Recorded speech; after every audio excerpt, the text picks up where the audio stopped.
ఒక్కొక్క వ్యక్తి జీవితంలో ఒక్కొక్క సంఘటన జరుగుతుంది. ఆ సంఘటన మనిషి ఎలా ఆలోచిస్తాడు అన్నదాన్ని బట్టి అతని భవిష్యత్ ఆధారపడి ఉంటుంది. ద్రుపదుడు బహుశः ఆ సమయంలో ఇంకొకలా ఆలోచించి, నేనెంత తప్పు చేశాను ద్రోణుడు నా దగ్గరికి వచ్చినప్పుడు, కానీ నా స్నేహితుడు ద్రోణుడు నన్ను అలా చేయలేదే, అంత గొప్ప శిష్యుల్ని తయారు చేసి నన్ను బంధించి తీసుకెళ్లాడే, అయినా వదిలిపెట్టేశాడే, ఇక పైన ద్రోణుడితో శాశ్వత స్నేహాన్ని నిలుపుతాను అని అనుకుని ఉండి ఉంటే బహుశः మహాభారతం ఎటువైపుకి తిరిగి ఉండి ఉండేదో.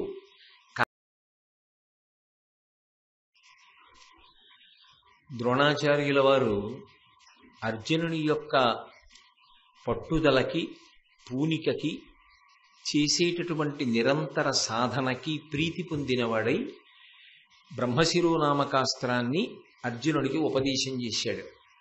ఎప్పుడైతే బ్రహ్మశిరోనామకాస్త్రం కూడా ఉపదేశం చేశాడో ఇంచుమించుగా అర్జునుడు ద్రోణాచార్యుల వారితో సమాన స్థాయిని పొందాడు విద్యలో. ఇప్పుడు ద్రోణుడు అర్జునుడిని ప్రత్యేకంగా గురుదక్షిణ అడిగాడు. నాకు ఈ దక్షిణ నువ్వు ఇవ్వవలసి ఉంటుంది అని. ఏ దక్షిణ అడిగారు అంటే, ఆయన నా యుద్ధంబు చేయునప్పుడు నాతో ఎన్నడూ ప్రతియుద్ధంబు చేయుకుండుము, ఇది నాకు గురుదక్షిణ అనినా అర్జునుండు వల్లేని ఆచార్యునకు నమస్కరించి దాని కొడంబడియే. నేను యుద్ధం చేసేటప్పుడు నువ్వు ఎప్పుడూ కూడా నాతో ప్రతియుద్ధం చెయ్యకూడదు. అంటే నేను యుద్ధం చేస్తున్నప్పుడు నువ్వు నాతో యుద్ధానికి రాకూడదు. ఇది నువ్వు నాకు ఇవ్వవలసినటువంటి గురుదక్షిణ.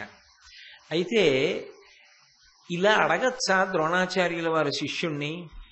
ఇంత విలువిద్య నేర్పాడు కదా, ఇంత విలువిద్య నేర్పిన తరువాత నువ్వు మాత్రం ఎప్పుడూ నాతో యుద్ధానికి రాకూడదు అనేటటువంటి మాట ద్రోణాచార్యుల వారు అడగవచ్చా అంటే దాని అర్థం సహజంగా ఏమని తోస్తుంది మనకి?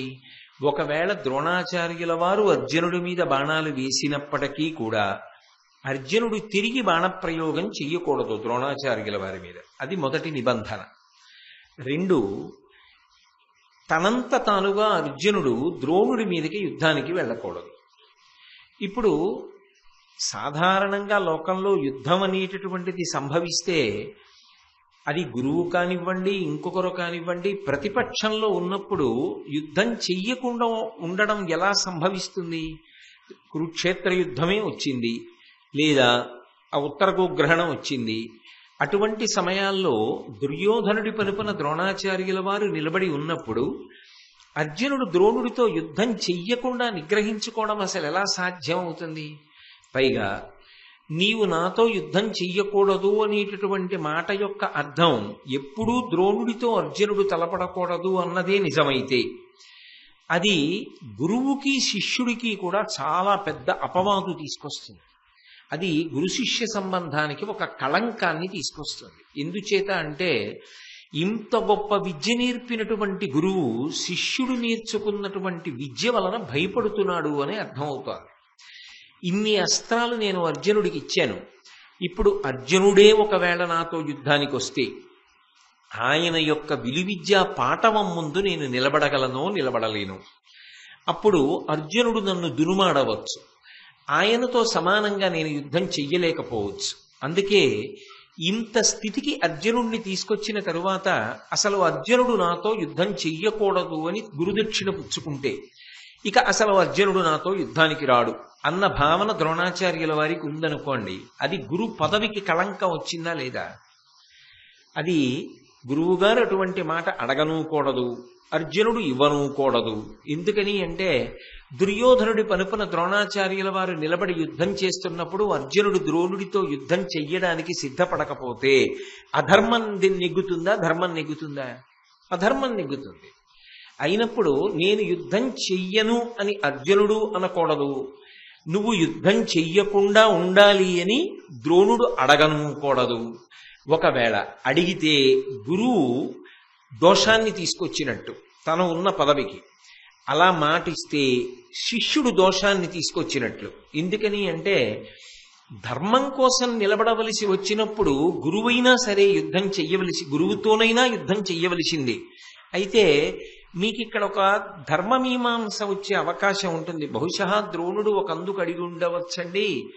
ద్రోణాచార్యుల వారు బ్రాహ్మణుడు కదా, బ్రాహ్మణుడితో యుద్ధం చేస్తే అర్జునుడు, ఒకవేళ అర్జునుడు ద్రోణుణ్ణి చంపితే బ్రహ్మవధ కావట్లేదా? గురువుని వధించినట్లుగా పాపం రావట్లేదా? గురువధా పాపము, బ్రహ్మహత్యా దోషము శిష్యుణ్ణి చుట్టుకుంటాయన్న ఉద్దేశ్యంతో నువ్వెప్పుడూ నాతో యుద్ధం చెయ్యవద్దు అని ద్రోణాచార్యుల వారు అన్నారు అని సిద్ధాంతం చేసే ప్రయత్నం చేశామనుకోండి, సర్వధర్మములు చెప్పగలిగినటువంటి మహాపురుషులు మహాభారతంలో ఇద్దరు కనపడతారు. ధర్మరాజు గారిని పక్కన పెట్టేస్తే, ధర్మరాజు ఎన్నడూ ధర్మాన్ని తప్పడు. ధర్మరాజు కాకుండా లోకమునకు హితం చెప్పాలి అంటే ఇద్దరు. ఒకరు వేదవ్యాసుడు, రెండవ వాడు భీష్మాచార్యుడు. అసలు నిజానికి శాంతి పర్వం భీష్మాచార్యుల వారు చెప్పినటువంటి మాటలతో కూడుకుని ఉంటుంది. ఇప్పటికీ కూడా లోకంలో పెద్దలు ఒక నమ్మకమైన మాట చెప్తారు. ఎంత అశాంతిలో కొట్టాడుతున్నవాడైనా సరే శాంతి పర్వాన్ని కానీ చదివితే, శాంతి పర్వాన్ని కానీ తల మీద పెట్టుకున్న, శాంతి పర్వం మీద 2 పువ్వులు వేసి నమస్కారం చేసిన మనసులో శాంతి పొటమరిస్తుంది అంటారు. శాంతి పర్వం అంత శక్తివంతం. అసలు రామాయణం చదివితే ముందు సుందరకాండ చదివి బాలకాండ చదవాలి. మళ్ళీ బాలకాండ, అయోధ్యకాండ, అరణ్యకాండ, కిష్కింధకాండ, సుందరకాండ, యుద్ధకాండ చదువుతారు. అంటే మన ప్రమేయం లేకుండానే రామాయణం చదివేటప్పుడు సుందరకాండ పారాయణ అయి 2 మాటలు చదవబడుతుంది. అలాగే మహాభారతం చదివితే మొట్టమొదట శాంతి పర్వం చదువుతారు. శాంతి పర్వం చదవకుండా మహాభారతాన్ని చెప్పరు. మహాభారతం చదువుకోవాలి అంటే ముందు శాంతి పర్వం చదివి తర్వాత ఆది పర్వం దగ్గర నుంచి చదవాలి. మళ్ళీ శాంతి పర్వాన్ని కూడా చదవాలి. ఎందుకు చదవాలి అంటే శాంతి పర్వం శాంతికి పర్యాయ పదం. ఆ శాంతి పర్వంలో భీష్ముడు మాట్లాడాడు అంపశయ్య మీద పడుకుని. లోకానికి కావలసిన సమస్త ధర్మములను అందించినది ఏది అంటే శాంతి పర్వం. ఆ శాంతి పర్వంలో వ్యాసుడు అందించాడు, భీష్ముడు అందించాడు. ఇప్పుడు మనకి ఏ ధర్మ సంశయం కలుగుతుందో దాని విషయంలో భీష్మాచార్యుల వారు మాట్లాడారు, వేదవ్యాసుడు మాట్లాడాడు, శాంతి పర్వంలోనే మాట్లాడారు దీని గురించి. నేను మీ సౌలభ్యం కోసం దాన్ని ఉటంకిస్తాను. అందులో భీష్మాచార్యుల వారు ధర్మరాజు గారితో మాట్లాడుతూ అంపశయ్య మీద పడుకుని ధర్మాలు చెప్తూ ఒక మాట చెప్తాడు.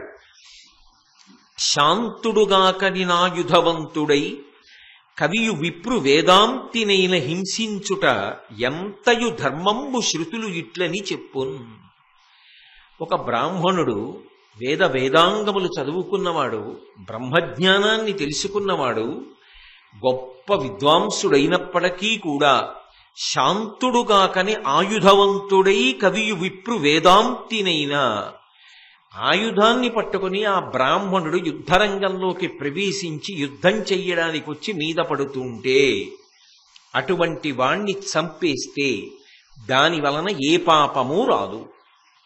ఆయన వేదాంతి కానివ్వండి, మహాజ్ఞాని కానివ్వండి, బ్రాహ్మణుడు కానివ్వండి, ఎన్ని చదువుకున్నవాడు కానివ్వండి, ఆయన ఆయుధాన్ని పట్టుకుని యుద్ధానికి వెళ్ళకూడదు.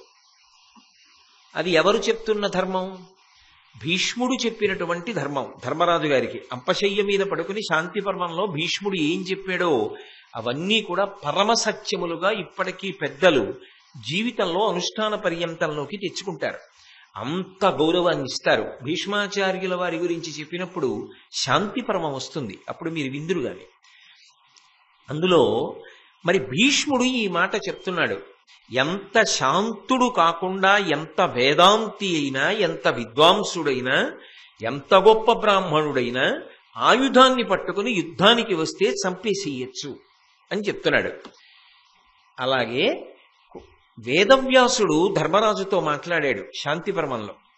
మాట్లాడినప్పుడు ఇదే విషయాన్ని గురించి, అలా యుద్ధానికి వస్తే గురువుగారైనా సరే, ఆయుధం పట్టుకుని యుద్ధానికి వచ్చినప్పుడు వేదాంతి అయినా సరే, బ్రహ్మజ్ఞానం ఎరుగున్నవాడైనా సరే చంపవచ్చా చంపకూడదా అంటే కృష్ణుడు కూడా దీని మీద తీర్పు చెప్పాడు ధర్మరాజు గారితో.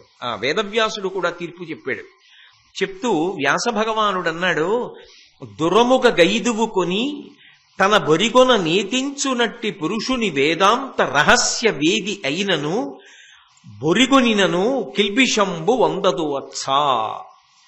అవతలవాడు ఎంత గొప్ప వేదాంత రహస్య వేది కానివ్వండి, అంటే ఎన్ని వేదాంత రహస్యములను తెలుసుకున్నవాడు కానివ్వండి, ఎంత గొప్ప జ్ఞానమును పొందినవాడు కానివ్వండి, ఎంత గొప్ప విద్వాంసుడు కానివ్వండి, ఎంత గొప్ప బ్రాహ్మణుడు కానివ్వండి, ఆయన ఆయుధాన్ని పట్టుకుని యుద్ధభూమిలోకి ప్రవేశించి అవతల వాళ్ళని చంపడానికి వచ్చేస్తే, అటువంటి వాణ్ణి మట్టు పెట్టేస్తే, చంపేస్తే, అంటే యుద్ధం చేసి చంపేస్తే, అటువంటి వాడు ఎవడు చంపాడో వాడు కిల్బిషంబు వందదు అచ్చా, అటువంటి వాడికి పాపము లేదు అని వేదవ్యాసుని తీర్పు, అని అవతల భీష్మాచార్యుల వారి తీర్పు.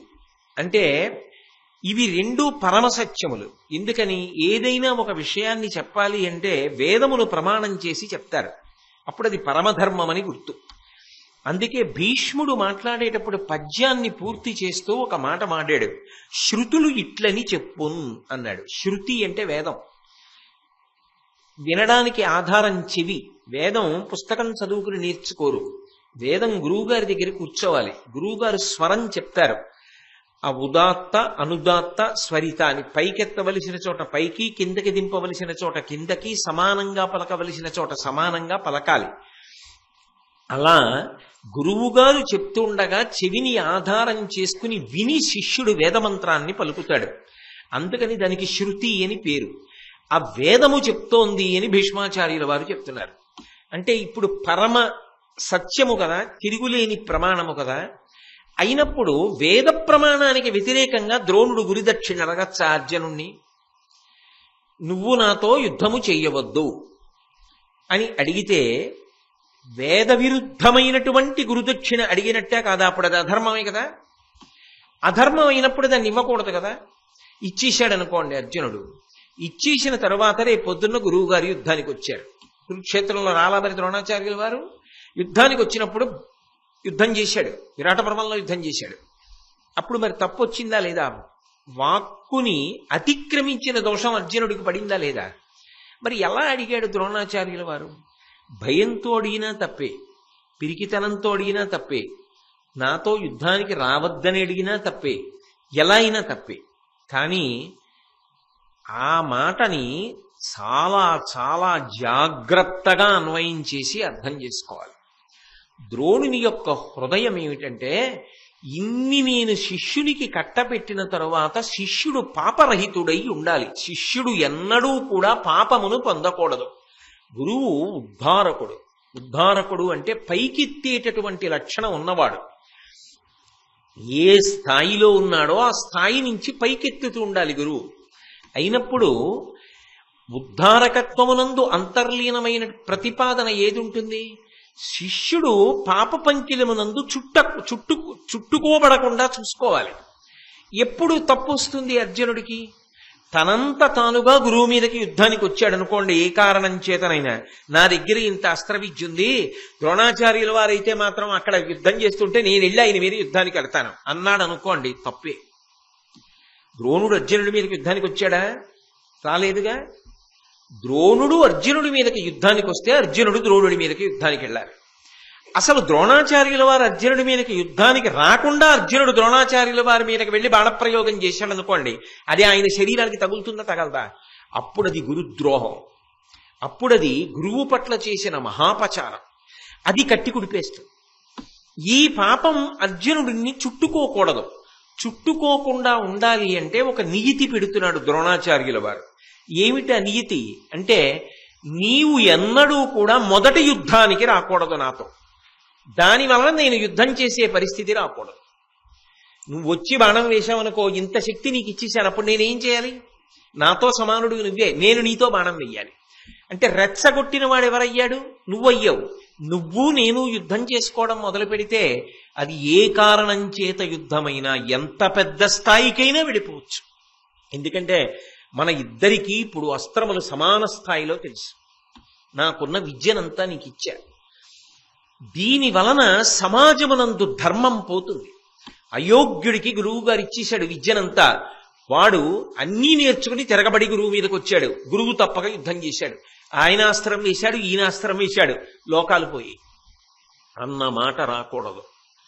రాకూడదంటే గురువుని నేను కనుక నేను ముందు బాణం వేశాననుకో, నువ్వు వెయ్యి, యుద్ధం చెయ్యి. అప్పుడు దోషం నాకు వస్తుందేమో, నీకు రాదు. ఏమిటి ఎందుకంత తాపత్రయం అంటే శిష్యుణ్ణి ఉద్ధరించుకోవాలి, శిష్యుణ్ణి కాపాడుకోవాలి. పొర్రపాటున కూడా శిష్యుడికి పాపం అంటకూడదు. లోకములు పాడయ్యాయన్న నింద అర్జునుడికి అంటకుండా చూసుకోవాలి. తొందరపడి ఏ కారణం చేత ఎప్పుడూ కూడా అర్జునుడు ద్రోణాచార్యుల వారి మీదకి మొదట యుద్ధానికి రాకూడదు, వచ్చి ఆయన మీద బాణం వేయకూడదు. మరి ఎప్పుడు వేయాలి అంటే ద్రోణుడు మొదట బాణం వేశాడు అనుకోండి అర్జునుడి మీదకి, అప్పుడు అర్జునుడు బాణాలు వేయచ్చు, అప్పుడు యుద్ధం చేసుకోవచ్చు. యుద్ధం చేసిన తర్వాత జయాపజయములు విధి నిర్ణీతములు. ఒకవేళ ద్రోణుడు మరణించవచ్చు. ద్రోణుడు మరణిస్తే అప్పుడు అర్జునుడికి దోషం వస్తుందా? రాదు. ఇందాకనేగా మీకు చెప్పా, భీష్మాచార్యుల వారు చెప్పారు, వ్యాసుడు చెప్పాడు. ఆయన ఎంత బ్రాహ్మణుడైనా, ఎంత గురువైనా, ఎంత విద్వాంసుడైనా, ఎంత విద్య నేర్పిన వాడైనా ఆయుధాన్ని పట్టుకుని యుద్ధానికి వచ్చి శిష్యుడి మీద బాణం వేశాడు. శిష్యుడు ఆత్మ సంరక్షణార్థం బాణం వేశాడు. యుద్ధం జరిగింది, చంపేశాడు అర్జునుడు. ఇప్పుడు దోషం వస్తుందా అర్జునుడికి? రాదు. అంటే ఇప్పటి వరకు ద్రోణాచార్యుల వారు ఎప్పుడైనా కోదండాన్ని పట్టుకున్నారని కానీ బాణం వేశారని కానీ మీకు మహాభారతంలో కనపడిందా? కనపడలేదు. అంటే అన్యథా చెప్పకుండా ద్రోణుడు ఒక మాట చెప్తున్నాడు. ఏమని? నా అవతార పరిసమాప్తికి గుర్తు ఏమి? నేను కోదండాన్ని పట్టుకుని యుద్ధరంగంలోకి రావడమే. నేను ధనస్సు పట్టుకుని యుద్ధానికి వచ్చాను. ఆనాడు అర్థం ఏమిటంటే ఎక్కడి నుంచి వచ్చానో అక్కడికి నన్ను నువ్వు పంపించేసాయి. నా అవతార పరిసమాప్తి నీ చేతిలోనే ఉంటుంది. ఎందుకంటే నన్ను అడ్డగలిగిన వాడు ఉండడు, నన్ను చంపగలిగిన వాడు ఉండడు. కాబట్టి నువ్వు అప్పుడు నాతో యుద్ధం చేసి నన్ను నిగ్రహించవచ్చు, నన్ను ఆపవచ్చు. నేను పడిపోవడం అంటూ జరిగితే అలాగే పడిపోతాను. ఎందుకని? క్షత్రియులకి విలువిద్య నేర్పుతారు. నేర్పినప్పుడు ఆ విలువిద్యలో ఉండేటటువంటి మొదటి నియమం ఏమిటంటే ఒక బలహీనుణ్ణి రక్షించడానికి క్షాత్రమున్నవాడు యుద్ధం చేసి బాణపు దెబ్బలతో చచ్చిపోవాలి తప్ప పిరికి పందయ్యి ఇంటికి పారిపోకూడదు. ఇంతమందికి ఈ విద్య నేర్పిన ద్రోణుడు తానే ఒకవేళ ధనస్సు పట్టుకుని యుద్ధానికి వస్తే అలాగే మరణించాలని కోరుకుంటాడు కదా. అప్పుడు అలా కొట్టగలిగిన వాడివి నువ్వే. దృష్టజ్యుమ్నుడు అలా కొట్టలేడు. ఎందుకు కొట్టలేడు అంటే అర్జునుడితో సమానుడు కాడు. నిజానికి ద్రోణాచార్యుల వారు ధనస్సు పట్టుకుని పూర్తి స్థాయి యుద్ధం చేయిస్తుండగా కారణజన్ముడైన దృష్టజ్యుమ్నుడు ద్రోణాచార్యుల వారిని వధించలేడు. నిగ్రహించడం అంటూ జరిగితే నువ్వు ఒక్కడివే నిగ్రహించగలవు. కానీ అది ఇవాళ నీకు తెలిసింది కాబట్టి, ఇన్ని అస్త్రాలు ఇచ్చాను కాబట్టి తొలి బాణం నీ నుండి నా మీద పడకూడదు. మహాపాపం సంక్రమించి పాడైపోతావు. అప్పుడు నిన్ను నిగ్రహించడానికి నేను రెండో బాణం వేసి యుద్ధం జరిగితే లోకాలు పాడైపోతే మన ఇద్దరికీ అప్రతిష్ఠ వస్తుంది. మహానుభావుడు ఎంత దూరం ఆలోచించాడో, శిష్యుణ్ణి ఎంత ఉద్ధరించుకున్నాడో. కేవలం అస్త్రాలు చెప్పడం కాదు, కేవలం విలువిద్య చెప్పడం కాదు, ఎంత కట్టడి చేశాడో చూడండి. ఇంత కట్టడి చేశాడు కాబట్టే ఎన్నడూ కూడా గురువు కానీ శిష్యుడు కానీ అప్రతిష్ట పొందవలసినటువంటి అగత్యం కానీ లేదా ఏ కారణం చేత కూడా ఇద్దరి మధ్య నిష్కారణ యుద్ధం ప్రారంభం అవడానికి అవకాశం కానీ కలగకుండా ద్రోణాచార్యుడు నిగ్రహించగలిగాడు. అయితే ఈ పాఠం బాగా అర్థమవ్వాలి అంటే సంస్కృత భారతంలో ఒక వాక్యాన్ని ప్రయోగించారు. అందులో యుద్ధేహం ప్రతియోధ్యవ్య యుద్ధమానస్త్వ యానఘా అన్నారు. అంటే ఎప్పుడైనా సరే యుద్ధం అనేటటువంటిది నేను ప్రారంభం చేసి నీ మీద బాణాలు వేస్తే నువ్వు బాణాలు వెయ్యాలి తప్ప నీ అంత నువ్వుగా నా మీద బాణప్రయోగం చెయ్యవద్దు. యుద్ధేహం ప్రతియోద్ధవ్య యుద్ధమానస్త్వ యానఘా. అనఘా అంటే పాపములు లేనివాడా, నేను బాణమును వేసినప్పుడు నువ్వు బాణమును వెయ్యి. అందుకని ఇంత విశాల హృదయంతో ఆయన పిరికివాడై కాదు, గురు శిష్య సంబంధం కీర్తి ప్రతిష్టలతో వర్ధిల్లాలని, శిష్యుడు పాప పంకిలంలో చిక్కుకోకుండా ఉండాలని అర్జునుడి దగ్గర ప్రత్యేకమైనటువంటి గురుదక్షిణ రూపంలో ఈ మాట పుచ్చుకున్నాడు. ఈ మాట పుచ్చుకోవడం ద్వారా ఒక గురు పదవిని అలంకరించిన వాడిగా ద్రోణాచార్యుల వారు సమున్నతమైనటువంటి రీతిలో మరింత కాంతివంతమై కీర్తితో శోభించాడు. అంత గొప్పగా శిష్యుణ్ణి ఉద్ధరించుకొని ఆ తరువాతి కాలంలో ద్రుపదుడు ఆలోచన చేశాడు. మీకు తెలుసుగా, ద్రుపదుడు అంటే ద్రోణాచార్యుల వారి యొక్క బాల్య స్నేహితుడు. ఒకప్పుడు ద్రోణుడు తన యొక్క కుమారుడైనటువంటి అశ్వత్థామ పాల కోసం ఏడుస్తుంటే స్నేహితుడు కదా, ఆదుకోపోతాడా, 4 ఆవులు దూడలైనా ఇవ్వకపోతాడా అని చెప్పి వెడితే అవమానించి పంపించినటువంటి ద్రుపదుణ్ణి పట్టి తీసుకురావడమే గురుదక్షిణ అని అడిగితే కురుపాండవ వీరులు అందరూ కలిసి వెళ్లి యుద్ధం చేసి కౌరవులు ఓడించలేకపోయినా అర్జునుడు భీముడు వెళ్లి ద్రుపదుణ్ణి ఓడించి రథం యొక్క ఇరుసుకి కట్టి తీసుకొచ్చి ద్రోణాచార్యుల వారికి గురుదక్షిణ చెల్లించి మాట నిలబెట్టుకున్నారు. తనని అంత అవమానించినా కూడా నిజానికి ద్రోణాచార్యుల వారు ప్రతీకారం తీర్చుకోలేదు. ఆయన తలుచుకుంటే ద్రుపదుణ్ణి రాజ్యభ్రష్టుణ్ణి చేయగలడు. ఆయన తలుచుకుంటే ద్రుపదుణ్ణి అప్పుడే సంహరించగలడు. ఆయన తలుచుకుంటే తన శిష్యులకు చెప్పి శాశ్వతంగా ద్రుపదుణ్ణి కారాగారవాసంలో ఉంచగలడు. కానీ ఆయన స్నేహాన్ని మాత్రమే కోరుకున్నాడు. అందుకే మన ఇద్దరి యొక్క స్నేహం గుర్తొచ్చిందా అని అడిగాడు. ద్రుపదుని యొక్క రాజ్యాన్ని ద్రుపదునికి ఇచ్చేశాడు, తిరిగి పంపించేశాడు. పంపించిన ద్రుపదుడు మాత్రం 2 విధాలుగా ఆలోచించాడు. ఆ ఆలోచనకి ఏమని అర్థం చెప్పాలో ఆశ్చర్యంగా ఉంటుంది. అసలు యుద్ధంలో తనని ఓడించి ఇరుసుకి కట్టి పట్టుకెళ్లిన వాడెవరు? అర్జునుడు. అర్జునుడు యొక్క యుద్ధం చూసి ప్రీతి చెందాడు. అసలు తనని కట్టి పట్టుకెళ్లిన వాడి మీద ప్రేమ పుట్టింది. ఎంత గొప్ప వీరుడురా, ఎంత గొప్ప యుద్ధం చేశాడురా, నన్ను ఎంత గొప్పగా బంధించి తీసుకెళ్లాడు ద్రోణాచార్యుల వారి దగ్గరికి అన్నాడు తప్ప అంత గొప్పగా తీర్చిదిద్దినవాడు ద్రోణుడని మాత్రం అనలేకపోయాడు. ఎందుచేత అంటే నా స్నేహితుడు నా అవమానమునకు కారణమయ్యాడని ద్రోణాచార్యుల వారి మీద పగ పెంచుకున్నాడు. ఒక్కొక్క వ్యక్తి జీవితంలో ఒక్కొక్క సంఘటన జరుగుతుంది. ఆ సంఘటన మనిషి ఎలా ఆలోచిస్తాడు అన్నదాన్ని బట్టి అతని భవిష్యత్ ఆధారపడి ఉంటుంది. ద్రుపదుడు బహుశः ఆ సమయంలో ఇంకొకలా ఆలోచించి నేనెంత తప్పు చేశాను ద్రోణుడు నా దగ్గరికి వచ్చినప్పుడు, కానీ నా స్నేహితుడు ద్రోణుడు నన్ను అలా చేయలేదే, అంత గొప్ప శిష్యుల్ని తయారు చేసి నన్ను బంధించి తీసుకెళ్లాడే, అయినా వదిలిపెట్టేశాడే, ఇక పైన ద్రోణుడితో శాశ్వత స్నేహాన్ని నిలుపుతాను అని అనుకుని ఉంటే బహుశः మహాభారతం ఎటువైపుకి తిరిగి ఉండేదో.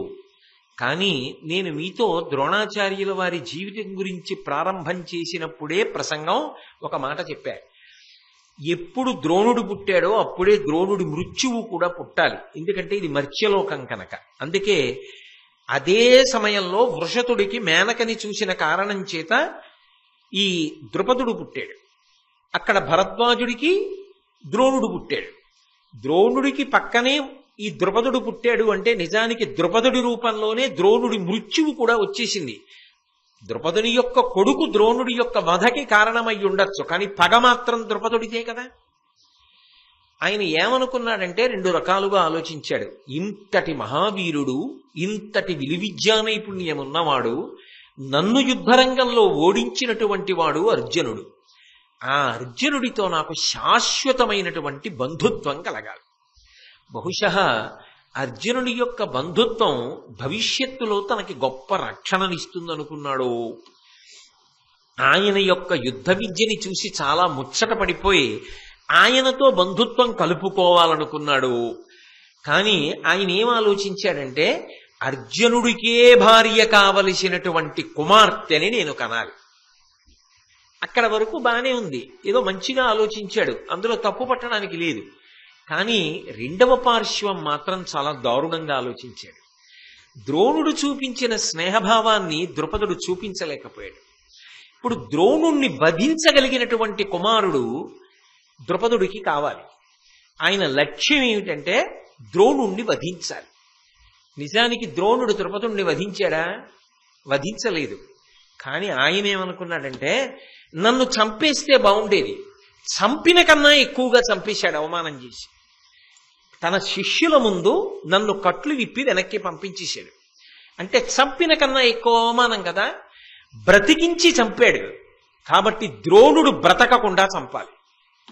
కానీ నా శక్తి చాలదు, నేను ద్రోణుడిని ఎదుర్కొనలేను. ద్రోణుడి శిష్యుడైనటువంటి అర్జునుడు అల్లుడైనా ద్రోణుణ్ణి చంపుతాడని నమ్మకం లేదు. ఎందుకంటే గురువు అపారమైన ధర్మనిష్ట కలిగిన వాడు.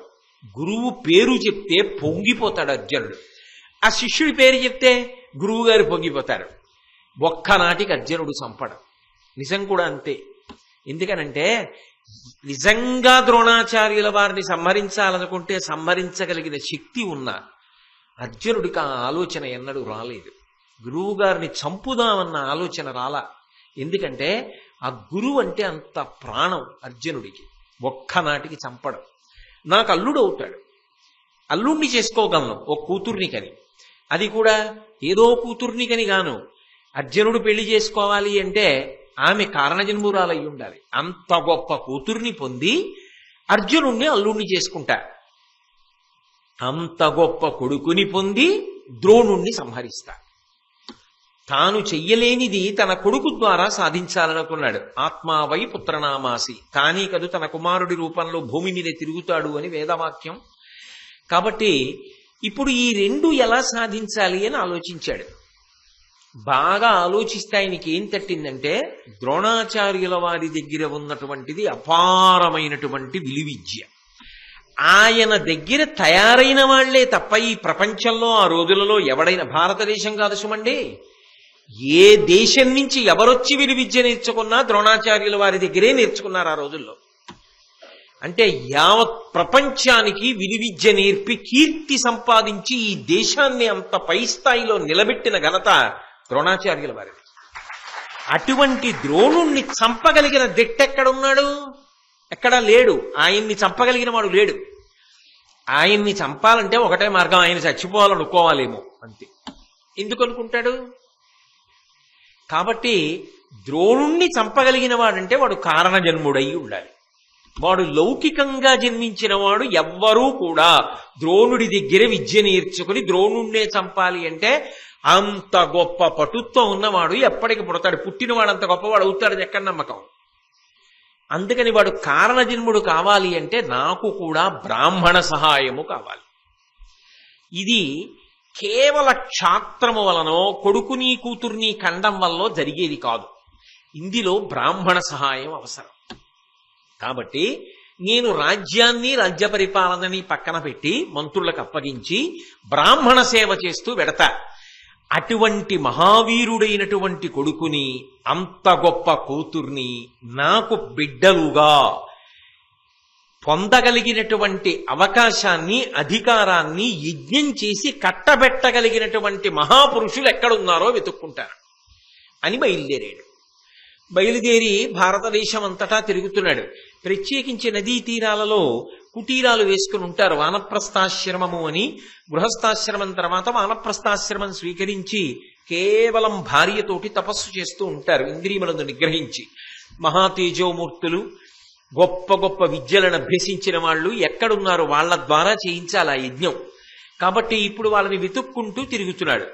తిరగగా తిరగగా తిరగగా తిరగగా ఆయనకి ఒక చోట అనేక దేశాలు తిరగగా గంగా నదీ తీరంలో వానప్రస్థ ఆశ్రమంలో ఉన్నటువంటి కాశ్యప గోత్రానికి సంబంధించినటువంటి యాజీ, ఉపయాజీ అనబడేటటువంటి అన్నదమ్ములు దర్శనమయ్యారు. ఎవరినో విచారణ చేశాడు. వీళ్ళిద్దరిలో ఎవరు సమర్థుడు అని అడిగాడు. మరి బ్రహ్మస్థానంలో కూర్చుని యజ్ఞం చేయించాలిగా. అందులో నైపుణ్యం చూడండి. పెద్దవాడు కదా అని చట్టుకునేం తొందరపడలేదు. పెద్దవాడైతే మాత్రం చిన్నవాడు గొప్పవాడు కాకూడదని ఎక్కడుంది? అందుకని వీళ్ళిద్దరిలో ఎవరు బాగా సమర్థత కలిగిన వాడు, అంత గొప్ప యజ్ఞం చేయించాలంటే ఇద్దరు కారణజన్ములు సృజింపబడేటట్టుగా చెయ్యాలంటే మాటలా. కాబట్టి ఎవరు చేయిస్తారని అడిగారు. అడిగితే ఎవరో అన్నారు, తమ్ముడు గొప్ప సమర్థుడు, అన్నగారి కన్నా కూడా తమ్ముడే గొప్ప తపశ్శక్తి ఉన్నవాడు, ఆయన చేయించగలడు అన్నారు. ఈయన ఉపయాజి దగ్గరికి వెళ్ళాడు. వెళ్ళి ఆయనకి నమస్కారం చేశాడు. ఆయన కనుబొమ్మలు ఎగరేశాడు. ఏమన్నాడు? ఆయన ఏం పెద్ద మాట్లాడడం, ఆయన హడావిడి, ఆయన తపస్సు ఆయనది. కాబట్టి ఈయన ఆ ఉపయాజి దగ్గరికి వెళ్ళి, మునినాథ, నాకు సత్సుత జననంబగునట్టి క్రతువు సద్విధి గావించిన కృతకృత్యుడనగుదుం కొనుమిచ్చద నీకు లక్ష గోధేనువులన్ అన్నాడు. నాకు 2 కోరికలున్నాయి. ఒకటి, అర్జునుడికే భార్య కాదగినటువంటి ఒక గొప్ప కన్యకామణి నాకు కూతురుగా రావాలి. అటువంటి కూతురు పుట్టడానికి యజ్ఞం చెయ్యాలి. అలాగే అవధ్యుడు, ఎవ్వరూ చంపలేరు ద్రోణుణ్ణి, భరద్వాజ మహర్షి యొక్క కుమారుడు. అటువంటి ఆ ద్రోణాచార్యుల వారిని యుద్ధంలో చంపగలిగినటువంటి కొడుకు నా కడుపున పుట్టాలి. ఈ 2 కోర్కెలు తీర్చడానికి మీరు నా పనుపున యజ్ఞం చేస్తే, నా కోర్కెలు తీరేటట్టుగా నన్ను అనుగ్రహిస్తే మీకు 1,00,000 పాడి ఆవులు ఇస్తాను. గోధేనువులన్ అంటే ఏమిటంటే దూడలు కలిగినటువంటి ఆవులు. దూడ వచ్చి ఆ పాలు తాగుతుంటే పాలు విడిచిపెట్టేటటువంటి స్వభావం ఉన్నటువంటి ఆవు దూడ ఆ పొదుగులో వెళ్ళి ముట్టి పెట్టి గుద్దడం, అది పాలు విడిచిపెట్టడం, ఆ పాలు పితుక్కోవడం, అదొక విశేషమైనటువంటి గొప్ప విశేషం. ఎందుకంటే ఏదో దూడని విడిచిపెట్టేసి లాగేయడంలో క్రౌర్యం ఒక్కటే ఉండదు సుమండి. ఎందుకో తెలుసా? నిజంగా దూడకి పాలన్నీ తాగించేశారనుకోండి వాతం కమ్ముతుందని చెప్పారు నాతో కొంతమంది వైద్యులు. అలా చెయ్యకూడదండి ప్రారంభంలో తప్ప, తర్వాత కొన్ని పాలు తీయవలసిందే. అన్ని పాలు దూడే తాగితే దానికి వాతం కమ్ముతుంది అని కొన్ని పాలు మాత్రం పట్టి అది గ్రాసాన్ని తినడం అలవాటు చేస్తారు. మెల్లిమెల్లిగా పసరిక అవి తినడం అలవాటు చేస్తారు. కాబట్టి అందులో ఏదో హింసో, ఆ పాలు పాలు మనమే పిండేసుకోవాలనేటటువంటి క్రౌర్యమో ఉందని సిద్ధాంతాలు చేయకూడదు. కాబట్టి దూడలు కలిగినటువంటి ఆవులు 1,00,000 ఆవులను నీకు దానం చేస్తాను. నువ్వు నాకు ఈ ఉపకారం చేసి పెట్టు. ఏ ఉపకారం? ద్రోణుణ్ణి చంపగలిగిన కొడుకు, అర్జునుడికి భార్య కాగలిగిన కూతురు, ఆ యజ్ఞ ఫలితంగా నాకు కలగాలి. ఆయన ఒక క్షణం ఆలోచించి ఒక మాట అన్నాడు. నేను ఏ ప్రతిఫలాన్ని ఆశించను. నాకు ఈ ఫలం కావాలన్న కోరిక లేదు. నేను ఎప్పుడూ తపస్సు చేసుకుంటూ ఉంటాను. ఏ కోరిక లేకుండా ఉంటాను. కాబట్టి నువ్వు 1,00,000 పాడి ఆవుల్ని ఇస్తాను అని చెప్పి నాతో అన్నావు. నువ్వు అన్న మాటలకి పొంగిపోయి యజ్ఞాలు చేయించేటటువంటి వర్గానికి చెందినవాడను నేను కాదు. కాబట్టి నువ్వు తప్పు తలుపు తట్టావు. నువ్వేదో పాడి ఆవుల్ని ఇస్తానంటే నేను పొంగిపోయి తప్పకుండా వచ్చి నీకు యజ్ఞం చేసి పెడతానని నువ్వు అనుకున్నావు. అసలు నేను అటువంటి ఫలసంధి ఉన్నవాడిని కాను, ఆ ఫలాన్ని కోరుకునేవాడిని కాదు. అందుకని అలా ఎవరైనా ఫలాన్ని కోరుకుని చేయించే వాళ్ళు ఉన్నారేమో అటువంటి వాళ్ళని వెతుక్కో. అంటే ఆయన ఎంత నిస్వార్థంగా ఉంటాడో, ఎంత ప్రతిఫలాపేక్ష లేకుండా ఉంటాడో, ఎంత గొప్ప హృదయం ఉన్నవాడో ఆలోచించండి. అక్కడ తప్పట్టుకున్నాడు. అంటే నిజానికి ఏమని అడగాలి? అయ్యా మీరు అనుగ్రహించి నా కోరిక తీర్చండి అని అడిగితే ఏమనేవాడు? నీకేదో ఇది నేను చేసి పెడతానేమిటి? ఆయనకి ఉపకారం చేయగలిగిన వాడా? ఈ మాటకి కోపం వచ్చింది ఉపయాజికి. అందుకని ఆయన అన్నాడు, ఫలాన్ని ఆశించి పనులు చేయడం నాకు అలవాట్లేదు, అలా చేసేవాళ్ళు ఎవరైనా ఉంటే వెళ్ళన్నాడు. అని ద్రుపదుడు తప్పు తెలుసుకున్నాడు. ఓ, ఈ మాట నేను అనకూడదు, అనకుండా ఆయన అడగవలసింది. అడిగితే ఆయన ప్రసన్నుడైతే చేసి పెట్టేవాడు. ఆ తర్వాత ఆయనకి కావాలంటే ఏమైనా అడిగేవాడేమో. కానీ నేనేమిటి బేరం పెట్టడం? ద్రోణాచార్యుల వారి వధ చెయ్యగలిగిన కొడుకు పుట్టడానికి, అర్జునుడికి భార్య కాగలిగినటువంటి కూతురు పుట్టడానికి ఖరీదు 1,00,000 ఆవులే, దూడలునే? అదే నేను నీకు ఇస్తానని మాట్లాడే పద్ధతి. ఆవు దూడ ఎంతైనా గొప్పవనుకోండి, కానీ అదే ఆ బేరం ఆడినట్లుగా లేదది. అందుకని దోషాన్ని తెలుసుకున్నాడు. తెలుసుకుని 1 సంవత్సరం పాటు వెళ్లకుండా ఆ ఉపయాజిని సేవిస్తూనే ఉన్నాడు. ఎక్కడికి వెళ్ళాలి, అక్కడే ఉండి ఆయన్ని సేవించడం అంటే ఏమిటి? ఆయన నిద్ర లేచేటప్పటికి పర్ణశాలంతా శుభ్రం చేయడం, ఆయన స్నానానికి ఎడుతుంటే ఆయన పంచి పట్టుకుని వెనకాతల వెళ్ళడం, ఆయన స్నానం చేసిన తర్వాత తడిబట్ట పిడిచి ఆరేయడం, ఇలా చెయ్యగలిగిన శుశ్రూష అంతా చేస్తున్నాడు. నేను రాజుని అన్న అహంకారం అంతా పక్కన పెట్టేశాడు. ఇంత వినయంగా ఉన్నవాడి లోపల ఎంత పెద్ద అగ్నిపర్వతం ఉంది. ఈ వినయం అంతా దేనికోసం? ద్రోణుండి చంపే కొడుకు కోసం. ఎంత గొప్ప స్నేహితుడు దొరికాడు ద్రోణాచార్యులు వారికి జీవితంలో. కాబట్టి ఆయన గొప్పతనం, ఆయన ధర్మం ఈయనకి తెలిసి రానేలేదు. ఆయన స్నేహధర్మమే ఈయనకి అర్థం కాల.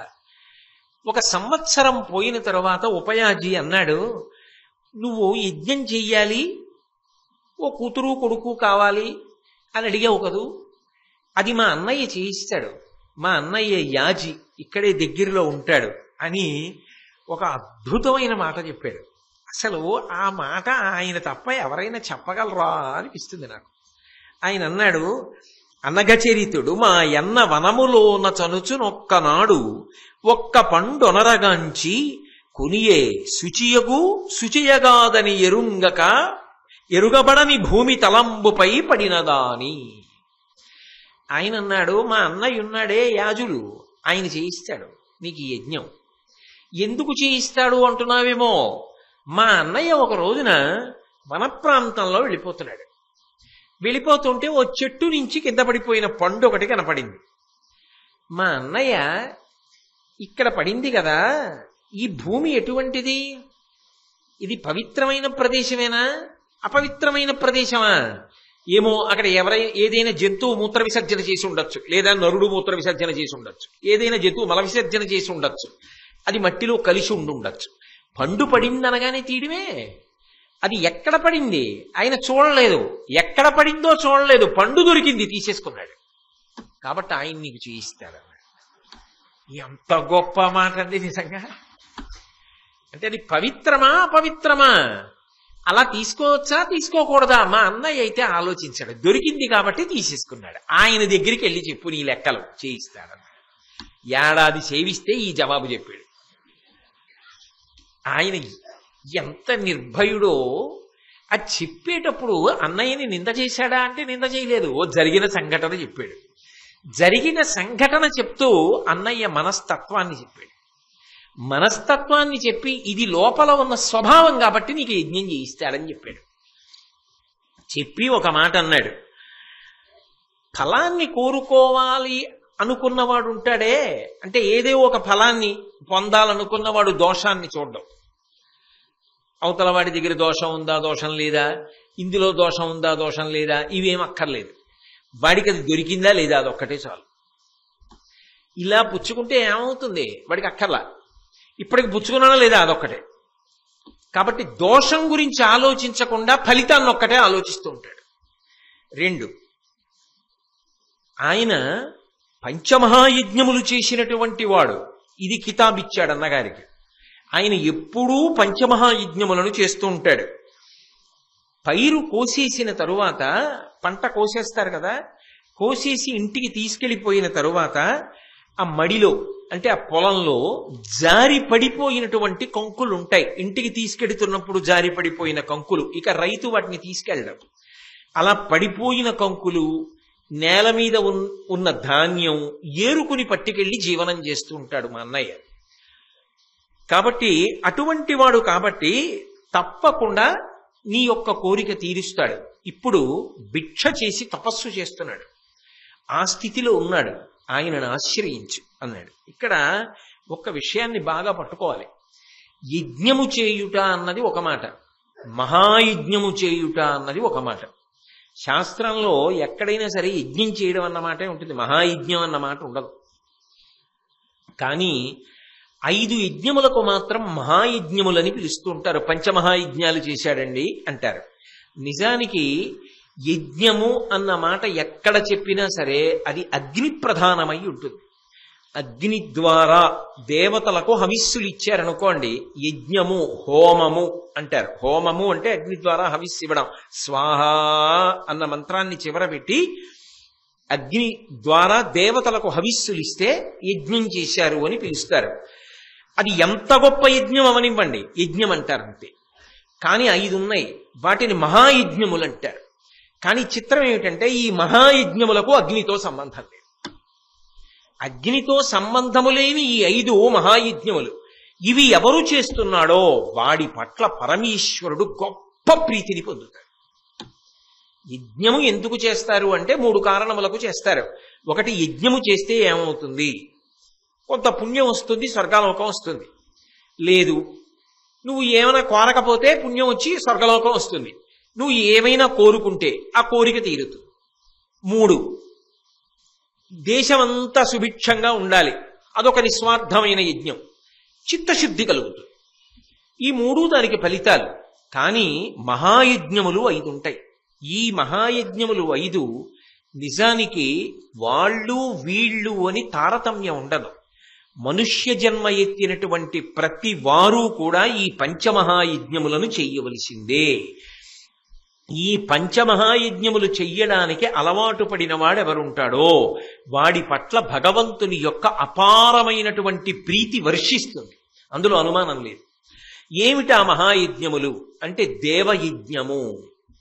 మొట్టమొదటి దాన్ని దేవయజ్ఞము అంటారు. దేవయజ్ఞము అంటే ఇప్పుడు నా శరీరం ఉందనుకోండి, ఈ శరీరమునందు దేవతలు ఆవహించి ఉంటారు అని వేదం చెప్తోంది.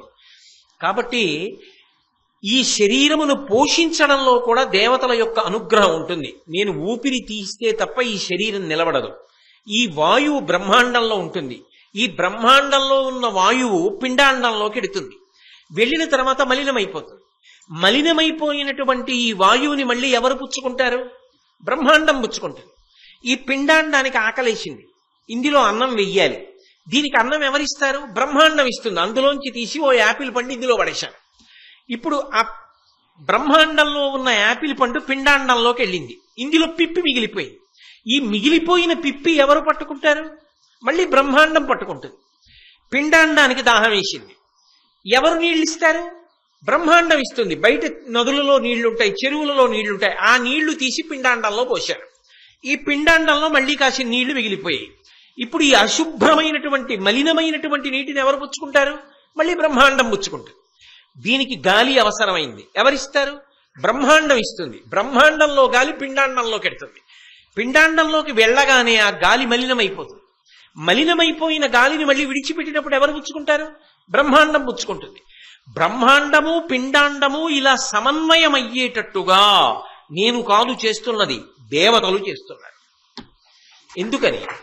ఒక యాపిల్ చెట్టుకి యాపిల్ పండే కాసేటట్టు నేనా చెయ్యగలను?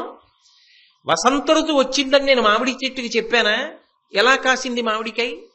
అది పండాలని నేను నేర్పానా అది ఎలా పండింది? అది నేను తినడానికి ఇంత సున్నితమైనటువంటి నోటిలో ఇంత కఠినమైన దంతపంక్తిని ఎవరు పెట్టారు? దాని మధ్యలో రసాంకురములతో మెత్తని నాలుకను ఎవరు పెట్టారు? పళ్ళు అంత కటకట నములుతుంటే నాలుక అందులోకి వెళ్లకుండా జాగ్రత్తగా తోస్తుంటే మళ్ళీ కంఠంలోకి జారిపోవడానికి వీలుగా లాలాజలం దవడంలోంచి పుట్టేటట్టుగా ఎవరు చేశారు? అది జారి లోపలికి వెళ్ళిన తరువాత సూక్ష్మక్రిములు మరణించడానికి రసాయనములు పుట్టి జీర్ణమయ్యేటట్టు ఎవరు చేశారు? జీర్ణమైన తరువాత శక్తినంతటినీ శరీరం పుచ్చుకున్న తర్వాత పిప్పి బయటికి వెళ్ళడానికి ఎవరు ఏర్పాటు చేశారు? ఇదంతా చేసిన వారు ఎవరో ఒకడు ఉండకుండా మాత్రం జరగదు. నేను ఒక ఇంటికి వెళ్ళి ఎవరండి లోపల అన్నాను, ఎవరూ లేరండి అన్నారు. ఎవరూ లేరండి అంటే దాని అర్థం ఏమిటి? ఇంట్లోంచి ఏ పని పిల్లో చెప్పింది, ఇంట్లో ఎవరూ లేరండి అంటే యజమాని లేడు, యజమానురాలు లేదు, గురు పౌర్ణమికి ఏదో పూజ చేసుకోవడానికి వెళ్ళారు. మరి ఇంట్లో ఎవరున్నారు? పని పిల్ల ఉంది, నీకు నాతో ఏం పని ఉంటుంది? కాబట్టి ఇంట్లో ఎవరూ లేరండి. ఇంట్లో ఎవరూ లేరండి నిజమా? ఉండేనా చెప్తున్నారు ఈ మాట? ఉన్నది ఎవరూ లేరండి అని చెప్తోంది అంటే నీకు కావలసిన వారు లేరు. ఇంట్లో ఉండి ఎవరూ లేరండి అన్నది ఎంత సత్యమో వ్యావహారికంలో, పైకి కనపడకపోయినా ఎవరో ఉంటేనే ఇది జరుగుతోందన్నది అంత సత్యం. కాబట్టి ఆ ఉన్నవాడు కంటికే కనపడాలనుకుంటే ఆ భక్తితో ఉన్నవాడికి కనపడ్డాడు ఒక్కొక్కసారి. వేదాహమేతం పురుషం మహాంతం ఆదిత్యవర్ణం తమసస్తు పారే సర్వాణి రూపాన్ని విచిత్య ధీర నామాని కృత్వాభి వదన్యదాస్తే అంది వేదం. కనపడ్డాడు ఒక్కొక్కసారి. అప్పుడే అవతారాలుగా వచ్చాడు. పరిత్రాణాయ సాధూనాం వినాశాయ దుష్కృతాం ధర్మ సంస్థాపనార్థాయ సంభవామి యుగే యుగే ఆయనే చెప్పాడు. కాబట్టి ఆ ఉన్నాడనబడుతున్న వాడెవరున్నాడో వాడికి కొంత ప్రీతితో పూజ చేస్తాడు. అయ్యా నువ్వు ఇంత ఉపకారం చేస్తున్నావు, ఇదిగో ప్రీతితో చేస్తున్నారు కనుక, సాత్విక భావనతో ఉన్నారు కనుక, కొండంత దేవుడికి కొండంత నైవేద్యం పెడతారా? ఓ చిన్న బెల్లంగడ్డ, ఆయన అన్నీ తయారు చేస్తే మనం ఆయనకి ఏమిస్తాం? ఓ బెల్లంగడ్డ పెట్టి ప్రేమతో అయ్యా పుచ్చుకోండి అంటే చాలరా నేను సంతోషించానంటాడు. అందుకు నైవేద్యం. ఇంకా సంతోషం కలిగితే యజ్ఞం చేసి హవిస్సు దేవతలకు ఇస్తారు మంత్రపురస్సరంగా. దాన్ని దేవయజ్ఞము అంటారు. బ్రహ్మార్పణం బ్రహ్మహవిహి అని కదూ. ఏది తింటున్నా అది ఈశ్వరార్పణమస్తు అనుకుని తినడం. ఈ లోపల ఈశ్వరుడు ఉన్నాడు, వాడికి ఇది చిందుగాక అనుకుని ఒకసారి నోట్లో వేసుకుంటారు, తింటారు. అంటే అలా చెయ్యడాన్ని దేవయజ్ఞం అంటారు. ఇంట్లో పూజ చేసి నైవేద్యం పెట్టండి, తినేటప్పుడు ఇది భగవంతుడి అనుగ్రహం అనుకోండి, యజ్ఞం చేసి దేవతలకి హవిస్సివ్వండి, దాన్ని దేవయజ్ఞము అంటారు. ఇది మహాయజ్ఞము. ఎందుకని? అందులో ఒక గొప్ప లక్షణం ఉంది, కృతజ్ఞత. కృతజ్ఞత అన్న మాట లేదనుకోండి, మనిషికి పశువుకి ఏమిటి తేడా? ఒకసారి ఒక ఉపకారం చేసిన వాడిని గుర్తు పెట్టుకుని స్మరిస్తే కృతజ్ఞత. వాడెవరో నాకు తెలియదు, కానీ నేను రాత్రి నిద్రపోయినప్పుడు వాడు ఊపిరి తీయిస్తున్నాడు. వాడెవరో నాకు తెలియదు, కానీ నేను తిన్నది జీర్ణం చేస్తున్నాడు. వాడెవరో నాకు తెలియదు, కానీ నా లోపల నీళ్ళైపోయాయని నాకు తెలియదు. నీ లోపల నీళ్ళైపోయాయని దాహం రూపంలో నాకు చెప్పాడు.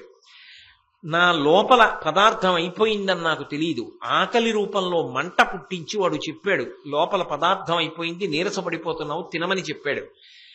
నేను అదే పనిగా తిరుగుతుంటే బడలిపోయావు, నిద్రపొమ్మని ఆవలింత రూపంలో చెప్పాడు. నేను నాలుక రుచికి వశపడి ఎక్కువ తినేస్తే తిరుడుపు రూపంలో చెప్పాడు, ఇక తినకు కడుపు పట్టదు అన్నాడు.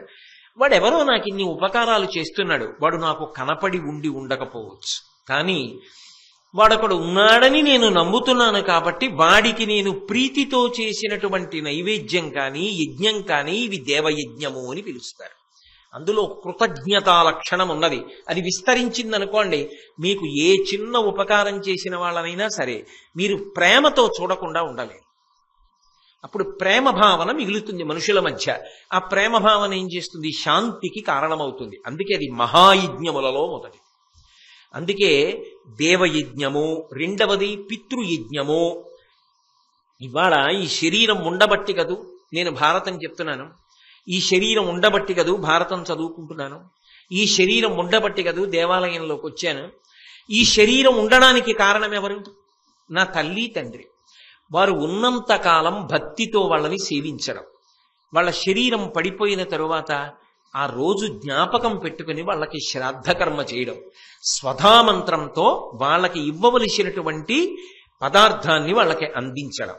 ఇది పరమ శ్రద్ధతో గౌరవంతో తల్లిని తండ్రిని జ్ఞాపకం పెట్టుకుని వాళ్ళు శరీరం విడిచిపెట్టేసినా సరే ఆ రోజు జ్ఞాపకం తెచ్చుకుని ఒక్కసారి తల్లిని తండ్రిని గుర్తు తెచ్చుకున్న వాడు ఎవరుంటాడో వాడు కృతజ్ఞతా లక్షణం ఉన్నవాడు, ప్రేమ కలిగినవాడు. తన ఉండడానికి ఎవరు కారణమో వాళ్ళని స్మరించి కన్నుల నీరు నింపినవాడు. రాముడంతటి వాడు దశరథ మహారాజు గురించి ఏడ్చాడు.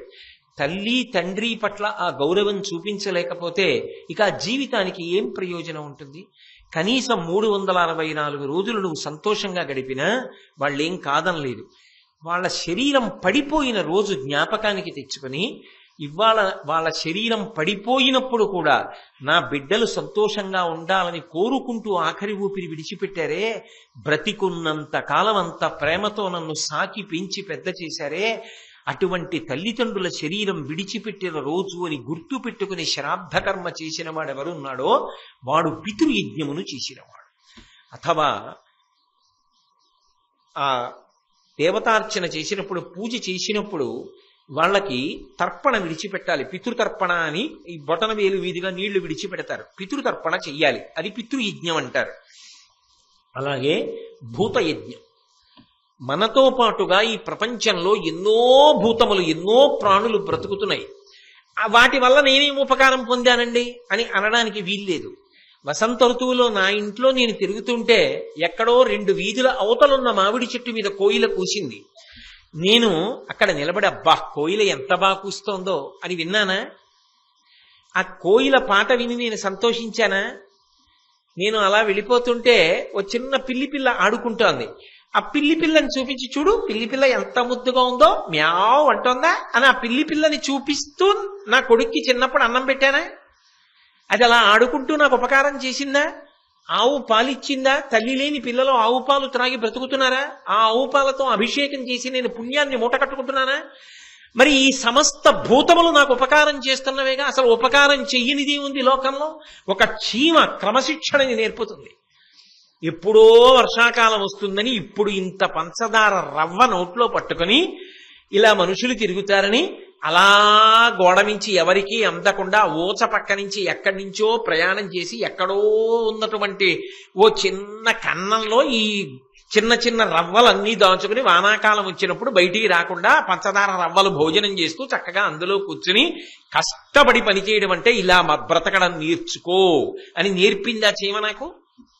అసలు లోకంలో ఏ ప్రాణిది ఆ ప్రాణి అందం కాదు. నీటిలో తిరుగుతున్న చేప వంక చూస్తే ఎంత అందంగా ఉంటుంది. ఎప్పుడైనా ఇళ్లల్లో గాజు పీటికలో నీళ్లు పోసి చేపలు పెడతారు. అక్కడికి వెళ్ళి కాసేపు అలా నిలబడి చూడండి. ఆ చేపలు ఆగడం, కదలడం, తోక కదపడం, ఈదడం, వాటి మొప్పలు అందులో అవి ప్రాణవాయువుని గ్రసిస్తూ ఉండడం, ఆ చిన్ని చిన్ని నోళ్లు విప్పడం. ఇప్పటికీ ఆ అహోబల క్షేత్రానికి వెళ్ళినప్పుడు ఎదురుగుండా ఉన్న సరోవరంలో మనం దిగి నిలబడితే చేపలన్నీ వచ్చి పాదాలని కొరుకుతాయి.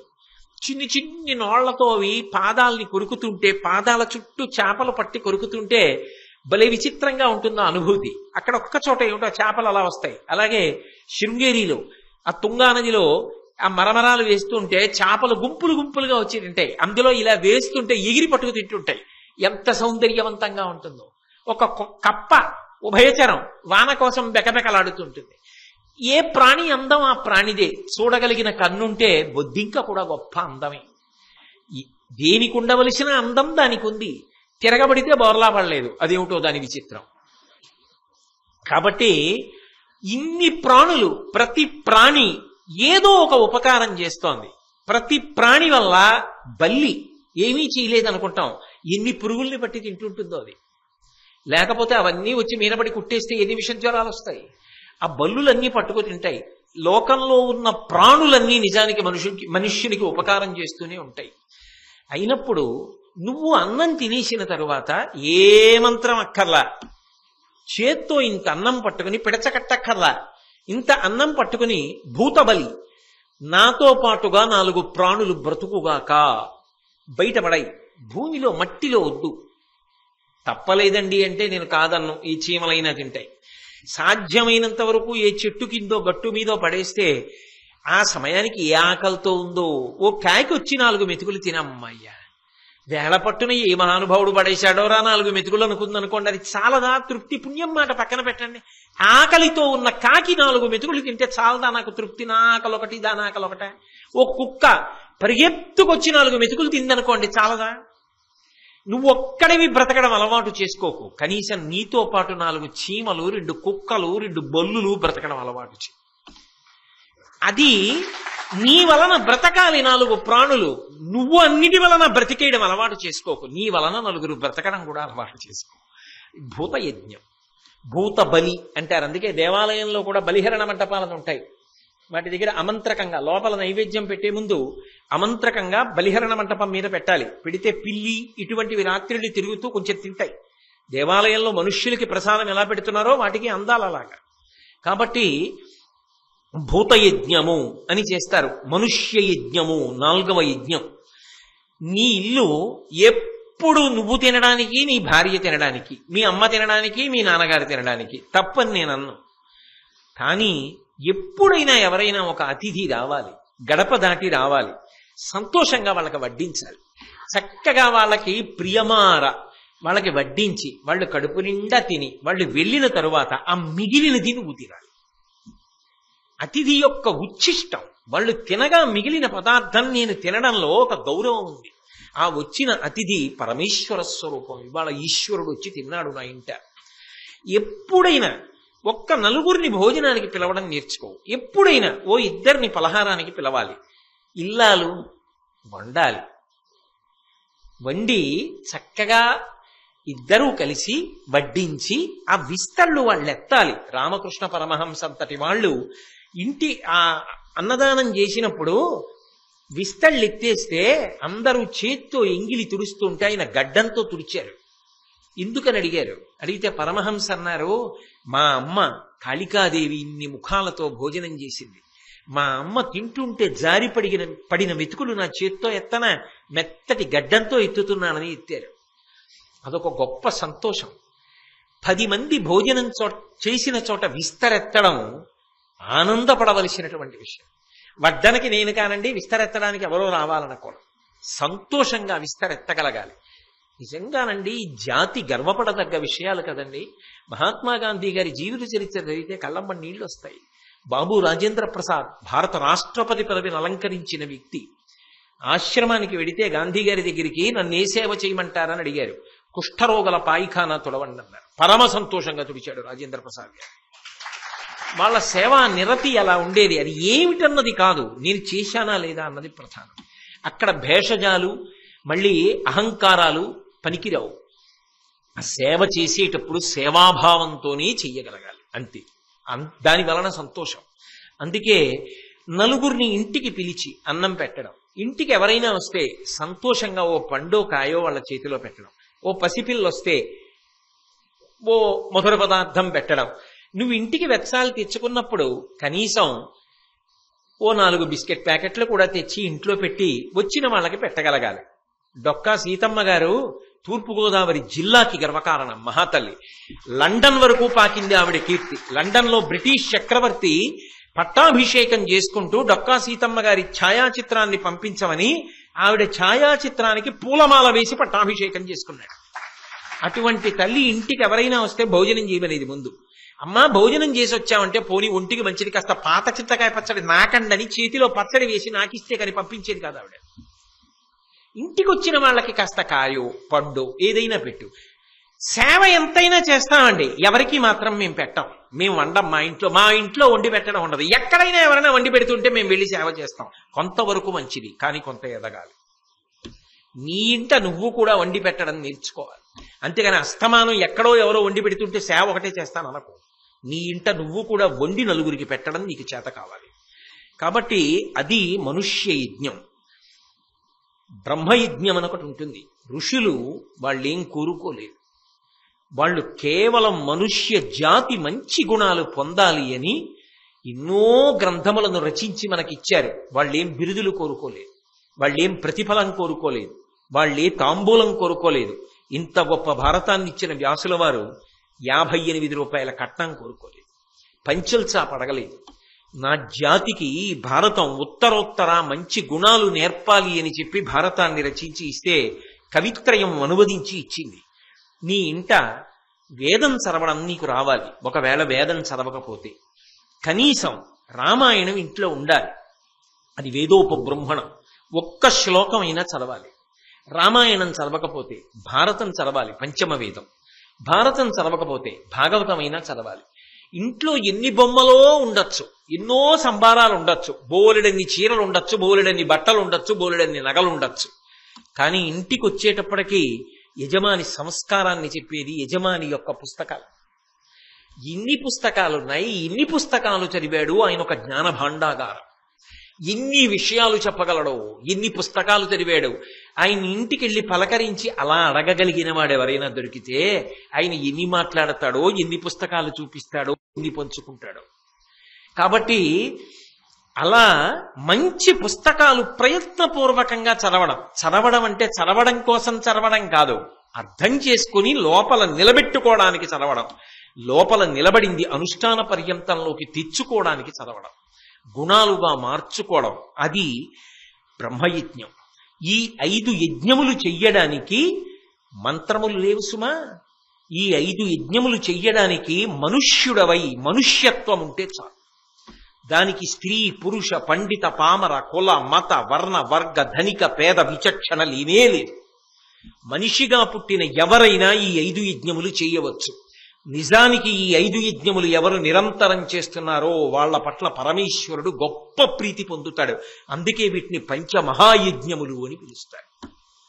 గొప్పగా చెప్పుకున్నాడు ఉపయాజి. మా అన్న యాజులున్నాడే, ఆయన ఈ 5 మహాయజ్ఞములను చేస్తూ ఉంటాడు. ఆయన భిక్షాన్నాన్ని స్వీకరిస్తున్నాడు. ఇప్పుడు వెళ్ళు, ఆయన్ని కలుసుకో, ఆయన నీ కోరిక తీరుస్తాడు ద్రుపదుడా, ఆయన చేయించగలడు యజ్ఞం. ఎందుకు యజ్ఞం? మళ్ళీ వెనక్కి రండి. అర్జునుడికి భార్య కాగలిగినటువంటి కుమార్తె, ద్రోణుణ్ణి సంహరించగలిగిన కొడుకు, వాళ్ళిద్దరూ కావాలి అంటే యజ్ఞం చెయ్యాలి, యజ్ఞము ద్వారా రావాలి. ఆ యజ్ఞము చేయించగలిగినటువంటి ఘనుడు సమర్థుడు ఆ యాజులు. కాబట్టి మా అన్నయ్య దగ్గరికి వెళ్ళాడు. ఇప్పుడు ఉపయాజి చెప్పాడు కాబట్టి మళ్ళీ గబగబా యాజుల దగ్గరికి వెళ్ళాడు. వెళ్ళి ఆయన దగ్గర నిలబడి మళ్ళీ ఇదే మాట అడిగాడు. మునినాథ, నాకు సత్సుత జననం బగునట్టి క్రతువు సద్విధిగా వించిన కృతకృత్యుడనగుదుం కొనిమిచ్చద నీకు లక్ష గోధేనువులన్. అన్నయ్య అయితే ఒప్పుకుంటాడని చెప్పాడుగా తమ్ముడు, అందుకు చెప్పాడు, నీకు 1,00,000 పాడి ఆవులు ఇస్తా, దూడలతో ఉన్న ఆవులు, నాకు యజ్ఞం చేయించు, నాకు అందులోంచి కొడుకు కూతురు రావాలి, దాని ప్రయోజనం అది. అందుకని నాకు అలా చేయిస్తావా? అలా చేయించడం ఎందుకు అంటే భరతవంశాచార్యుడు భరద్వాజుండు నాకపాయము చేసెన్ ఘోరాజి అతని నోర్చు నపార పరాక్రమ సుపుత్రు బడయగవలయున్. నాకు భరతవంశాచార్యుడు, భరతవంశానికి అంతటికీ కూడా విలువిద్య నేర్పినటువంటి ఆచార్యుడున్నాడే ఆ ద్రోణుడు, ఆయన భరద్వాజుండు, భరద్వాజుని యొక్క కుమారుడు నాకు అపాయము చేశాను, నాకు కీడు చేశాడు. కీడు చేశాడా? ఆయనకి అసలు కీడు చేసే ఉద్దేశం ఉందా? పాపం స్నేహితుడు, బుద్ధి మరల్చుకో, మన ఇద్దరం ఎప్పట్లా స్నేహంగానే ఉందామని విడిచిపుచ్చాడు. కాదుట అవమానం చేసేట. నేను చెప్పే కదా, ఒక్కొక్క సంఘటనని సక్రమంగా తీసుకోగలిగితే మనిషి బాగుపడతాడు. ఒక్కొక్క సంఘటనని తీసుకోవలసిన రీతిలో తీసుకోలేదనుకోండి, వాడు బాగుపడలేడు. వాడి దృష్టికోణం అంతే, అలాగే అర్థం అవుతుంది వాడికి. కాబట్టి నాకు ఆయన అపాయము చేసిన కీడు చేశాడు ఆ ద్రోణాచార్యుల వారు. కాబట్టి ఘోరాజియతని నోర్చు నపార పరాక్రమ సుపుత్రు బడయగవలయున్. ఘోరాజి అంటే ఘోరమైనటువంటి యుద్ధంలో ఆ ద్రోణుణ్ణి సంహరించగలిగినటువంటి కుమారుడు నాకు కావాలి. అటువంటి కొడుకు పుట్టాలి.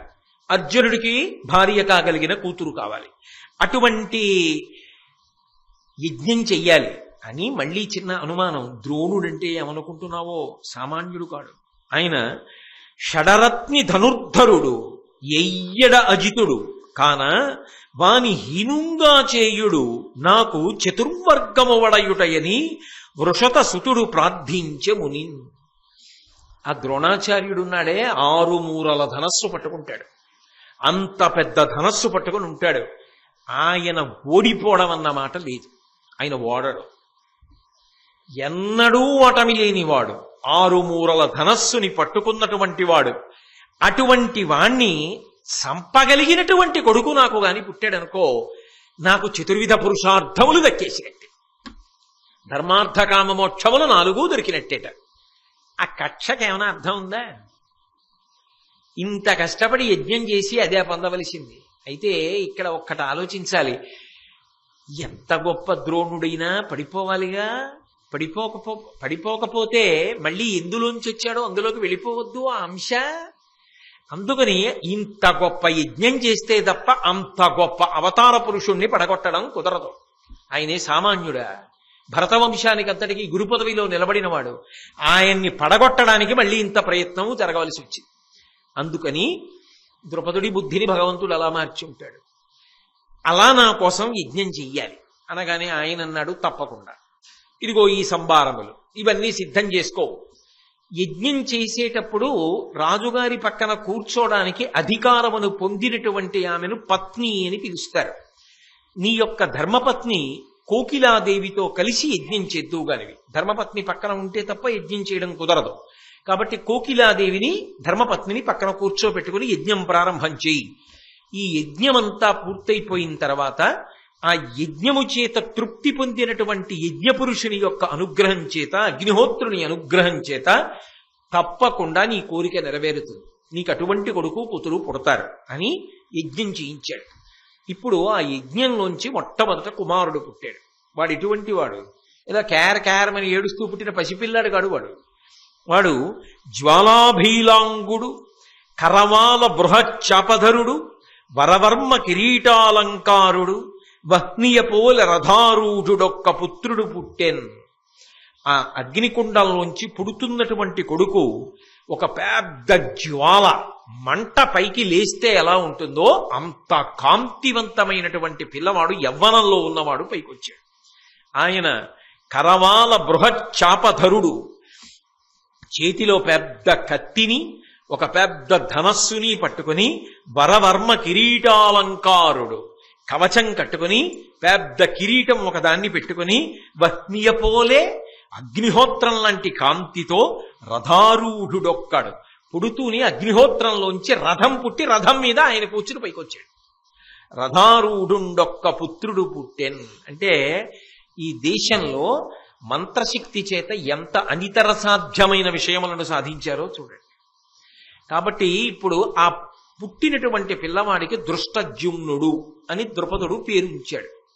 లేదు, అశరీరవాణి ఉంచింది, అంత గొప్ప తేజోమూర్తి కాబట్టి దృష్టజుమ్నుడు అని పేరు ఉంచారు.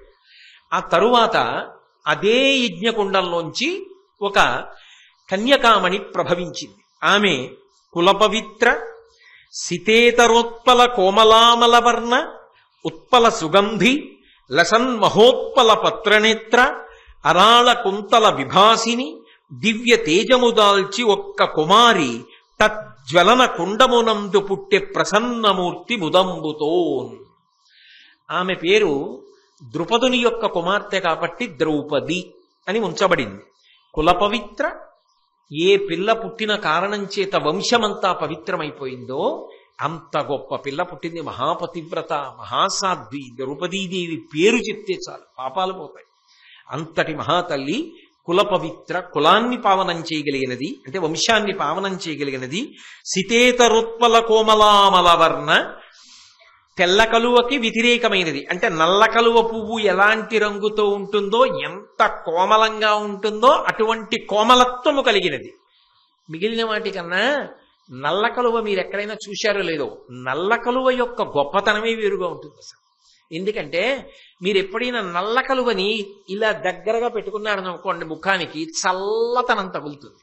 ఆ నల్లతనంలో చల్లతనం ఉంటుంది. పైగా నల్ల కలువ యొక్క రేకుల ప్రారంభ స్థానంలో దుద్దు చుట్టూ నీటి బిందువులు ఉంటాయి. అందుకే శంకరాచార్యుల వారు కూడా విచ్చుకోని నల్ల కలువతో అమ్మవారి కందులను పోలుస్తూ దృశాద్రగీయస్యాదరదళిత నీలోత్పల రుచా దవీయంసం దీనం స్నపయ కృపయా మమపి శివే అనేనాయం ధన్యో భవతి నచతే హానిరియత వనేవా హర్మ్యేవా సమకర నిపాతో హిమకరః అంటారు. ఆ నీలోత్పలం, ఆ నల్ల కలువ అంత అందంగా ఉంటుంది. అసలు ఆ నల్ల కలువ ఏదో నలుపు అంటున్నానని నలుపు తక్కువ అనుకునేరు. ఆ నల్ల కలువ అందం ఎలా ఉంటుందో, రంగు ఎంత అందంగా ఉంటుందో, దాన్ని ముట్టుకున్నప్పుడు అంత కోమలంగా ఉంటుంది. నల్ల కలువ ఎంత కోమల స్పర్శని కలిగి ఉంటుందో, ఆ నలుపులో ఎంత అందమైన కాంతి ఉంటుందో, నల్ల మబ్బులా అంత అందమైన కాంతి కలిగినటువంటి కాంతితో ద్రౌపదీదేవి పుట్టింది. మా తల్లి కామాక్షి నలుపు కాదా, కృష్ణ పరమాత్మ నలుపు కాదా, పార్వతీదేవి నలుపు కాదా, అంతకన్నా అందగాళ్ళు లోకంలో ఉన్నారా? కాబట్టి నలుపు అందం కాదని చెప్పిన వాడేవాడు. కాబట్టి కులపవిత్ర సితేతరోత్పల కోమలామలవర్ణ ఉత్పల సుగంధి, బాగా విచ్చుకున్నటువంటి కలువ పువ్వులోంచి ఎటువంటి గొప్ప సువాసన వస్తుందో అటువంటి సువాసన సహజముగా శరీరమునకు కలిగి ఉన్నటువంటి తల్లి. ఉత్పల సుగంధి లసన్ మహోత్పల పత్రనేత్ర, అరవిరిసినటువంటి కలువ పూల యొక్క రేకులు ఎలా ఉంటాయో అటువంటి కన్నులు కలిగినటువంటి పిల్ల. అరాళ కుంతల విభాసిని, వంకర తిరిగినటువంటి వెంట్రుకలు కలిగినటువంటి పిల్ల. దివ్యతేజము దాల్చి ఒక్క కుమారి, అపారమైనటువంటి తేజోమూర్తి. మరి అర్జునుడికి ఇల్లాలు కావలసిన పిల్ల కదా, సామాన్యంగా ఉన్న పిల్ల అయితే అర్జునుడికి ఇల్లాలు ఎలా అవుతుంది? అందుకని దివ్యతేజము దాల్చి ఒక్క కుమారి తజ్వలన కుండమునందు పుట్టే ప్రసన్నమూర్తి ముదంబుతోన్. ఆ అగ్నికుండంలోంచి ప్రసన్నమూర్తి అయి పుట్టింది. యజ్ఞకుండంలోంచి పుట్టింది కాబట్టి యాజ్ఞసేని అని పిలిచారు. నల్లపిల్ల కాబట్టి కృష్ణ అని పిలిచారు. ద్రుపదుడి కూతురు కాబట్టి ద్రౌపది అని పిలిచారు. 5గురికి భార్య అయింది కనుక పాంచాలి అని పిలిచారు. ఇన్ని పేర్లతో పిలవబడినటువంటి తల్లి కాబట్టి పాంచాల రాజకుమార్తె కూడా కదూ ఆమె. కాబట్టి ఇన్ని రకాలుగా ఆ ద్రుపదుని యొక్క కోరిక తీరగా ఆయన పరమానంద పడిపోయేటట్టుగా ఆ యాజ ఉపయాజులిద్దరూ కలిసి యజ్ఞం చేసి ఎంతో సంతోషపడేటట్టుగా ఆ దృష్టద్యుమ్నుని యొక్క ద్రౌపదీదేవి యొక్క జననమునకు కారణమయ్యారు అన్న పవిత్రమైనటువంటి ఘట్టం. ఎందుకంటే ఇది దాటితే మళ్ళీ ఇంకొక రకమైన ఘట్టం వస్తుంది. ద్రౌపదీదేవి పుట్టడం అంటే అదే మాటలతో కూడుకున్న విషయం కాదుగా. రేపు చూస్తే గురు పౌర్ణమి, ఇవాళ చూస్తే ద్రోణాచార్యుల వారు అంత గొప్ప గురుదక్షిణ పుచ్చుకున్నాడు శిష్యుడి మీద వాత్సల్యంతో. యువతల ద్రౌపదీదేవి పుట్టింది. ఇంత గొప్ప మంగళప్రదమైన ఘట్టం దగ్గర ఇవాళ ఆపి మళ్ళీ రేపు 7 గంటలకి కలుసుకున్నప్పుడు